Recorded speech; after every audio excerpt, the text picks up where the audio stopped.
Hello, I'm Liz, one of Derry's reference librarians, and welcome to another episode of Misinformation Busters. Once a week, we tackle a rumor or false misunderstood information and try to separate fact from fiction. This week, we're talking about one of the biggest fashion trends in years, masks. So, what's the story? Well, in the early days of COVID, there was an understandable demand for masks, specifically the N95 mask. And like toilet paper, you couldn't find them anywhere.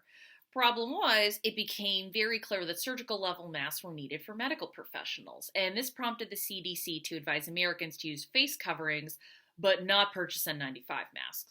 So those could be reserved for those in the medical field. And this led to a downright inspiring amount of Americans making masks and other face coverings for themselves and others. In some ways, mask making has brought us together. But it's led to misunderstandings and other theories, the biggest being masks don't really work or protect you from COVID, and masks make you sicker because you're breathing in carbon dioxide or germs. And if you browse internet comments, you'll see other opinions like masks are a sign of fear, or masks are a way for the government to control you, especially after the states made masks mandatory. And then you'll see some extreme comments like masks are the first step to an Islamic takeover. For a small amount of people, masks are becoming a culture war. So, what are the facts? Well, let's start with the basic stuff first. So, it is true that cloth masks will not protect you as well as an N95 mask or heavy-duty PPE.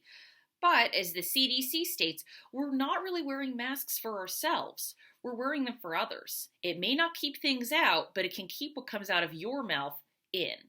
Remember, there are potentially a lot of asymptomatic carriers, and the most common transmission seems to be droplets from your mouth. So this could save lives. And the CDC also said that masks and other measures, such as social distancing, can greatly help reduce the transmission of this disease.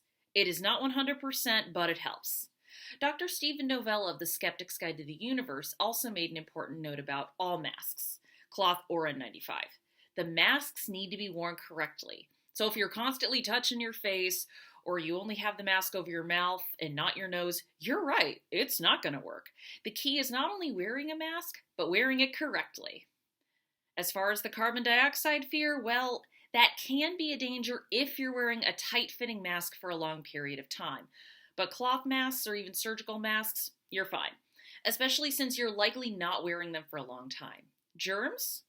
Well, the CDC and the Mayo Clinic both recommend washing cloth masks after use, so that is true. But again, it comes down to good practices. Wash those masks, people. Now, on to the more extreme takes. I'm sure we've all seen memes or signs saying, I won't give in to fear and wear a mask. Well, we're not wearing masks out of fear. We're wearing masks out of a sense of civic duty and public health. We're protecting others, not ourselves. Second, masks aren't a sign of tyranny even if there's a mandate to wear one in public places.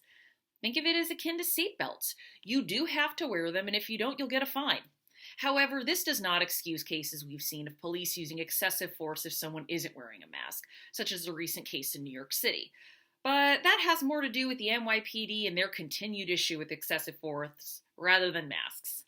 Finally, the meme that mask wearing is somehow a stepping stone to an Islamic society.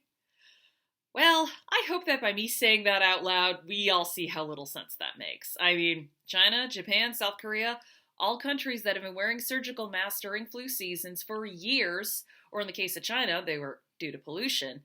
And last I checked, not Muslim majority countries.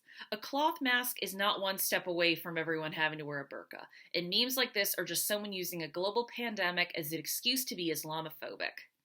Those countries that I listed, they had to adapt to SARS, and masks became a way of life for them, and it may become a way of life for us. Again, the masks aren't foolproof, but with good practices, they can help slow the spread. And personally, if they're going to become a part of our lives, we may as well have fun with it. I know I've already ordered some horror and sci-fi themed masks. Well, thank you for watching, and as always, look for the sources in the comments. If you want to do some research, you can always use our EBSCO databases available through the library's website. See you next week!